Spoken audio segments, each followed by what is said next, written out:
بسم الله والصلاة والسلام على رسول الله. اتواصوا به بل هم قوم طاغون.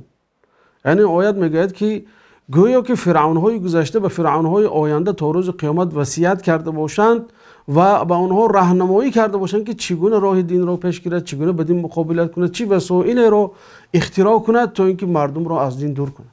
دوستان گرامی، وقتی که دعوت پیامبر علیه السلام آشکار شد، یکمین گامی که قریش برداشت این است که اونها حرکت کردند که یاور اساسی پیامبر، پیشوای قبیله بنی هاشم ابو طالب را از پیامبر دور کنند تا اینکه پیامبر برای اونها همچون یک لقمه آسان شود تا اینکه پیغمبر را بلعند و دعوت پیغمبر را از بین برند. بنابراین اونها یک وفد تشکیل کردند، یک گویم که دلیگاسیون تشکیل کردند و نزد پیامبر اونها را فرستادند که اونجا ابو جهل بود و ولید بن مغیره بود و دیگر بزرگای قریش. اومد گفت که ابو طالب، این جنی تو، این برادرزادی تو گفت گذشتگان ما رو دشنام دارد، دین ما رو مسخره میکند، فلان میکند، بسمدان میکند و کمتر ابو طالب به خود مائل کردند و ابو طالب هم در اومد گفت آخه نمیشود گفت تو این کارو کنی، گفت به قوم نباید که این خیلی برخورد کنی.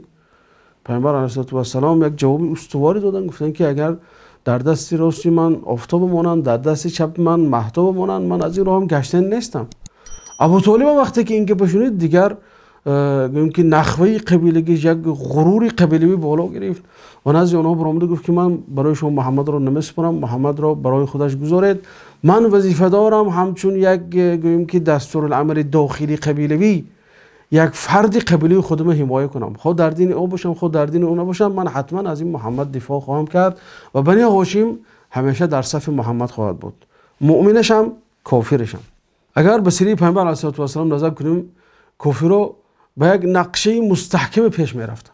یعنی که وسیله هایی که برای از دعوت پیشگیری اختراع کردن در حقیقت عجیب است. اول راه مسالمت آمیز و راه آرام و راه آسایشته را پیش گرفتن، بعد از آن راه شکنجه و راه تعذیب و راه تعقیب و دیگر راه های نامردانه را پیش گرفتن. یعنی که از این خلاصه می شود که قریش دو وسیله را پیش برد، اول وسیله مسالمت آمیز و آسایشته برای دعوت را پیش گرفتن و دومش این راه تعقیب و تعذیب و عذاب و شکنجه و راههایی که غیر انسانی هست. خب راه مسالمت آمیز قریش را به سه قسم تقسیم کردن ممکن است. اول این تهمت و افترا و سیاه کردن شخصیت پیامبر علیه السلام، دوم تهمت و افترا و سیاه کردن خود دین و عقیده و ارزش های اسلامی، سومش ایجاد کردن وسیله هایی که مردم را از دین دور میکند. یعنی که این را میتوان گفت یک انتی دعوت است. قریش به اصطلاح شبکه های اجتماعی خود را به اصطلاح این زمانه و وسایل اخبار عامه را خیلی ماهرانه علیه پیامبر علیه السلام استفاده می‌برد و وسایل اخباری که قریش در دست داشت و وسایل اخباری که پیامبر در دست داشتند قابل که مقایسه نیست. البته خیلی از آن قریش خیلی مستحکم بود، بقوت بود و نیرومند بود، اما در آخر پیامبر علیه السلام که غالب اومدند. اینجا وسایل اخباری کفر، وسایل اخباری دشمن اسلام نیرومند بودنش یگان معنی ندارد. چرا که میبینیم که پیامبر علیه السلام وسایل اخباری خاکسارانه داشتند اما بر آنها غالب بودند، چون که حق بود، حقیقت بود. به وسیله اول میپردازیم دوستان. وسیله اول این سیاه کردن شخصیت پیامبر علیه السلام بود. این وسیله توسط ولید بن مغیره براه انداخته شد. میگن که ولید بن مغیره شب از شبها پیامبر علیه السلام و قرآن خوندنشون گویم که گوش داد و متاثر شد و در مکه آوازه شد که گویا که ولید بن مغیره با پیغمبر میل دارد و احتمال دارد که اسلام بیارد. اگر او اسلام بیارد تمام قریش از قفای خواهد رفت، زیرا که یکی از بزرگان بنی مخزوم بود. و ابو جهل فرعون این امت وقتی که این خبر فهمید نزد ولید رفت و گفت که ولید، ما شنیدیم که تو با محمد میل داری، در بین مردم گفت هر خیلی آوازه هست، تو درباره محمد سخنی بده نگوی، ما با تو باور نمیکنیم. ولید گفت آخه من گفت شعرشناس هستم، من شاعرم هستم، من نویسندگی هم دارم بلد هستم، من جادوگری و این و آنم دربارش خبر دارم، لیکن سخن محمد بیگون از این چیزا مانندی ندارد. سخن محمد یک سخنی که ریشهش در زمین عمیق رفته است، جرف است و شاخه های آن به آسمان رسیده و آسمان بوس است. سخنش یک تراوتی دارد، یک حلاوتی دارد، یک زیبایی دارد. فرعون اومد گفت نه ما راضی نیستیم، تو باید درباره محمد چیزی گویی. بعد اینجا ولید بن مغیره گفت بگذار ما فکر کنم. همین منظر رو الله تعالی در سوره مدثر برای ما خیلی زیبا به تصویر میکشد. یک تصویر زیبا و در نوبت خود یک تصویر سخریه آمیز است. الله تعالی گفت که ذرنی و من خلقت وحیده. ای محمد بگذار، گفت همون انسانی که من او رو تنها آفریدم، لوچ آفریدم، یگون چیزی نداشت، نه مال داشت، حتی به دنیا آمد در تنش لباس نداشت. این که حال همه انسان است. بعد حالت ولید وصف کرد، گفت که من برای اون مال دادم، فرزند دادم، جاه دادم، منصب دادم، این دادم. او با اینم اکتفا نکرد، باز خواست که چیزی زایتی گیرد، باز زیادتر میخواست. بعد الله تعالی به تصویر کشیده میگه که انه فکر و قدر، فکر کرد. یعنی که گویم که چهره او را الله تعالی وصف کرد، میگه که گویی که وای دستش، انگشتاش در پیشونیش ماندگی است، فکر دارد. چی فکر دارد؟ فکر دارد که پیامبر را به بدی وصف کند، سخن پیامبر را به بدی وصف کند، دشمنیش به پیامبر را آشکارا اعلام کند. فکر و قدر، اندازه کرد، فکر کرد. و الله تعالی میگه که انه فکر و قدر فقتل کیف قدر ثم قتل کیف قدر. اینجا دعای بعد کرد الله تعالی. چی بعد اندازه کرد؟ هلاک بود بر ولید بن مغیره، چی بعد اندازه کرد؟ ثم عبس و بصر. ببینید چهرهش واسه دارد. بعد میگه چهرهش در هم کشید و رویش رو ترش کرد. این هم یک مسخره هست. گویا که این انسان جدی فکر دارد و جدی فکر دارد و تفکیری عمیقی دارد و میخواهد که گویم که اسلام به یک شبهه بزرگ اسلام رو نابود کند. ثم ادبر و استکبر. بعد میگه الله تو قفا گردون و کبر ورزید، بزرگمنیشی کرد. بعد گفت این جادویی است که به مردم تاثیر میکند. این هذا الا سحر یؤثر ان هذا الا قول البشر. سحر است که برای مردم تاثیر میکنه. الله تعالی بعد او رو وعید کرد، ترسانده گفت که ساصلیه سقر. ما این ولید گفت سقر می اندازم. یعنی اینجا الله تعالی به سقر گفت. سقر برای اونو چیز نامعلوم بود. باز برای ترساندن و در دلش وهم انداختن الله تعالی گفت و ما ادراک ما سقر. میدونی چی است سقر؟ لا تبقی ولا تذر. هیچ چیز از خودش نمیموند، میره بعد میچیند، تازه میکند. یگون چیز از قفاش باقی نمیموند. یعنی که یک آتش هست که انسان یگون چیز باقی نمیموند. لواحة للبشر، یعنی که انسان هجوم میکند، انسان کشیده میگیرد به خودش، انسان در میکشد، میبلعد. در اون 19 فرشته وجود دارد. یعنی که 19 فرشته موکل به عذاب است. خلاصه این از تصویر قرآنی از ولید بن مغیره. ولید بن مغیره چه کرد برادر عزیز؟ چخیلی که در روایت بدایه و نهایی آمده است، میگن که وقتی که موسم حج نزدیک شد، ولید بن مغیره برای اون که پیامبر سیاه کند، برای اون که پیامبر افترا اندازد، پیامبر تهمت کند، جمع کرد. یک انجمن جمع کردن، میخواستن که یک کمیته تشکیل کنند علیه پیامبر علیه السلام و اون کمیته باید یک خلاصه یگانه برآورد که ما محمد رو چی وصف کنیم که انسان‌هایی که برای حج میآیند با ما باور کنند. اگر یک تیم گوید که جادوگر است، یک دیگر گوید که این فالبین است، دیگر گوید که این دیوانه است، دیگر گوید که این شاعر است، اونها با ما باور نمیکنند. بنابراین بگو یک کمیته تشکیل کنیم، یک انجمن تشکیل کنیم، اونجا نشینیم، مصلحت کنیم و به محمد یک لقب یگانه تیم تا اینکه همه انسان‌هایی که به حج میآیند با ما باور کنند. بعد گفت میخوایم که از شما شنوم. ولید گوش کرد، یکی گفت این جادوگر است، گفت که این جادو مانندی ندارد. دیگری گفت شاعر است، گفت این به شعر مانندی ندارد. خلاصه میخواد رد و بدل بیناشون گذشت و اخیراً چه خیلی گفتیم ولید بعد از تفکیری بسیار و فکرانی بسیار چه خیلی قرآن با راه استهزا وصف کرد، به خلاصه رسید که این چی است؟ سحر است. گفت که نزدیکترین چیزی که من برای شما گفتم میتونم این سحر است. چرا؟ یعنی که یک سخنی آورد که بین پدر و پسر جدایی انداخت، بین قبیله جدایی انداخت، بین برادر و بین اکا و دادر جدایی انداخت، بین مادر و دختر جدایی انداخت. بنابراین میتونیم محمد رو ساحر اعلام کنیم. یعنی این اولین قدم بود برای پیامبر علیه السلام رو سیاه کردن، تهمت کردن، افترا کردن. البته وسایل اخبار مکه خیلی گفتیم خیلی نیرومند بود و تمام تک تک اهالی مکه حاضر بودند برای خاطر راضی کردن همین ولید، برای راضی کردن بزرگای خودشان در حج وظیفه‌ای میتونم گفت که یک رادیو رو یا اینکه به اصطلاح شبکه اجتماعی رو استفاده کنن، تک تک اونها و پیامبر علیه السلام رو سیاه کنن. ولید اینجا میخواست گوید که این یک سحر عنعنوی نیست، سحر عادی نیست، بلکه یک سحر نوی هست، مثل سحر اونها نیست. و خلاصه به همین گویم که میتون اولین وسیله پیشگیری از دعوت رو به همین چیز خلاصه کرد.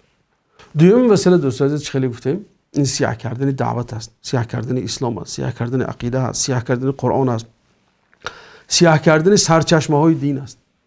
ببینید خیلی در اول تاکید کردیم گویا که اینا به دیگر وصیت کرده باشند که تا حالا این تهمت ها گویم که از نو میبرند، لباس نو میگیرند، لباس زمانوی میگیرند و بین مسلمان و جوانای مسلمان مطرح میشه تا اینکه جوانان رو از دین دور کنند. یکم شبهه‌ای که آنها میکردند، الله تعالی در قرآن میگه که گفتن که این هذا الا افک افتراه و اعانه علیه قوم آخرون، یعنی این قرآن یک افک هست، یک چیز بافته هست، یک چیزی است که با اون دیگرها با محمد علیه السلام یاری کردند.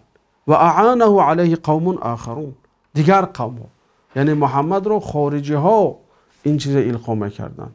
گویا که محمد علیه السلام خارجی داشت و با او این چیزها رو تلقین میکرد. این تهمت اولی اونها بود.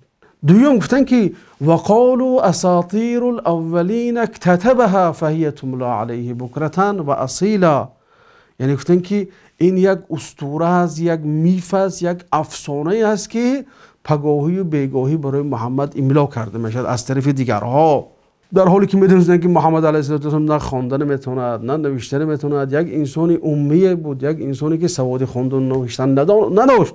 همگی میدونستن، باز از جهت عناد، از جهت یکروی، از بیعقلی و که احمقی خودشان پیامبر تهمت میکردن که این چه نوشتگی است و پیامبر املا میشد، پیامبر مینویسد. میدونه که پیامبر نمینویس، میدونه که پیامبر نمیخوند اصلا. بعد در جای دیگه الله تعالی میگه که ولقد نعلم انهم یقولون انما يعلمه بشر لسان الذي يلحدون الیه اعجمی و هذا لسان عربی مبین. یعنی الله تعالی میگه که ما میدونیم که به تو تهمت میکنن، که میگوین که محمد را کدام بشر یک شخص به آموزاند و اونها به تو تهمت میکنن. اون تهمتی که اونها به تو میزنند و زبان عربی نیست، زبان عجمی هست و این قرآن به زبان عربی آشکار است. اصلا محمد که زبان بیگانه نمیداند برایش با قرآن به عربی ترجمه کند و این هم به اسلوبی فرید و اسلوبی فرزانه و اسلوبی یگانه ای که به اعتراف خود شما نه به شعر مانند دارد، نه به سحر مانند دارد، نه به نظم و نه به نظم مانندی دارد. بعد از اون هجوم کردن به یک خدایی و یک پرستی، گفتن که اجعل الالهه الها واحدا ان هذا لشیء عجاب.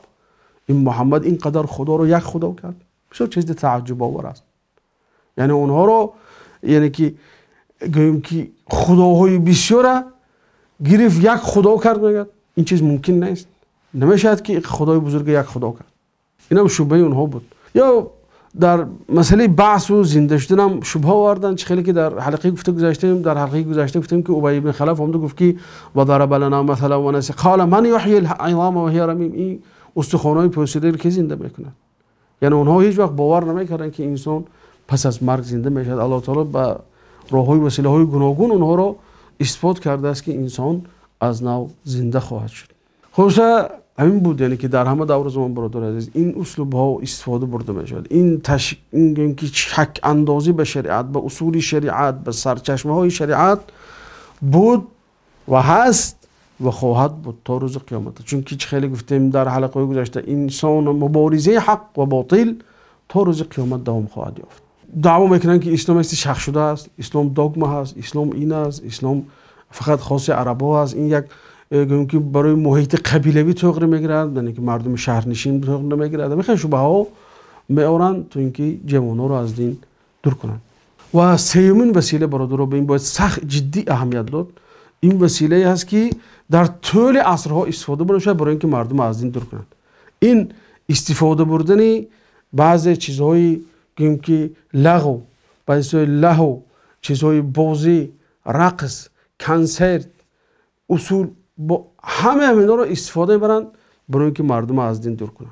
وقتی که مشرکای مکه دیدن که سیاه کردن پیغمبر کار نداد، سیاه کردن اصول عقیده، سیاه کردن قرآن کار نداد، یکی از شخصیت‌های مکه رو که نضر ابن حارث نام دارد، او رو مکلف کردن، وظیفه دار کردند و برای او از بودجه قریش پول جدا کردند تو اینکه به حیره عراق رود. حیره نامی منطقه در عراق است که اون زمان تحت حکومت فارس بود و از اونجا رود و افسانه ها و داستان های رستم و اسفندیار و بهمن و گیو و سهراب و سودابه و دیگران رو تعلیم گیرد و بیارد و با علیه قرآن گویم که مردم به همین چیز ترغیب کنند. گویم که ما چیزی داریم که بهتر از اون چیزی که محمد آورده است. تو داستان انبیا رو آوردیم و برای تو داستان رستم و داستان فلانی و بسم الله رو میاریم و چه خیلی گفتیم برادر ببین زحم ببین که چقدر برای باطلش، برای عقیده ویران خودش هزارها کیلومتر طی کرد،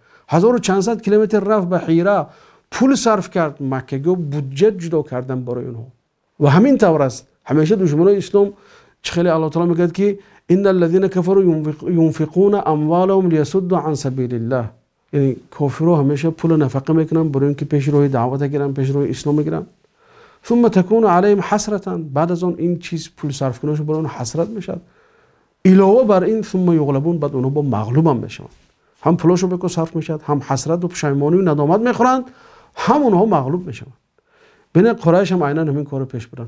و نضر ابن حارث رفت از اونجا تعلیم گرفت، اومد و هر جایی که پیامبر می نشستند و آیات میخواندند و مردم تبلیغ میکردند، دعوت میکردند، نضر ابن حارث نزد پیامبر میاد مینشست و همون قصه های رستم و اسفندیار و جن و دیو و دیگر گویم که فلان و بسم الله رو نقل میکرد، فقط برای خاطر مردم از پیامبر دور کردن.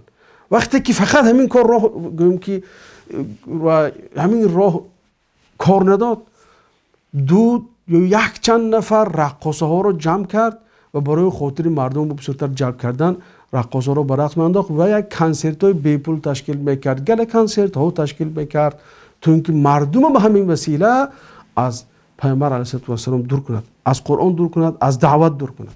و تو حتی میگن که هر کی رو که میشونید که اسلام آورده است، به همین دو یا یک چند نفر همون رقاصه های افلاسش میرفتن خونش، رقص و بازی تشکیل میکردن، کنسرت تشکیل میکردن، حرکت میکردن که همون انسان از راه دور کنن. یعنی ببینید چه خیر وسیله اخبار، وسایل اخبار امه علیه پیامبر علیه السلام کار میکرد.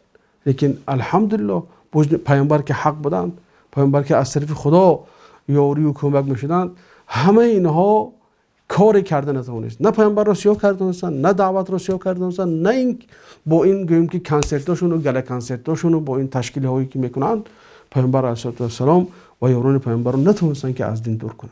خلاصه حلقه این است که برادرها، مشرکان خواستن پیامبر خودشون رو سیاه کنن، کار نشد. خواستن که دعوت سیاه کنن، قرآن سیاه کنن، از دستشون کار ناآمد. و سیام این وسیله ها رو استفاده بردن تا اینکه مردم به همین لغو کنسرت و گله کنسرت و رقص و بازی و که جماعت های بیکار مردم مشغول کنند. این چیز هم کار نداد. آیا مشرکای مکه به همین اکتفا کردن؟ آیا مشرکای مکه از محاربه علیه پیامبر، جنگ فکری علیه پیامبر دست کشیدن؟ این رو ان شاء الله ما در حلقه آینده خواهیم دید که مشرکا آیا دست کشیدن یا دست نکشیدن، یا اینکه وسیله های دیگری را ایجاد کردند تا اینکه پیش راه دعوت را گیرند. تا حلقه آینده شما رو به پناه الله تعالی میسپارم. الله تعالی شما رو نگهبان باشد. و السلام علیکم و رحمت الله و برکاته.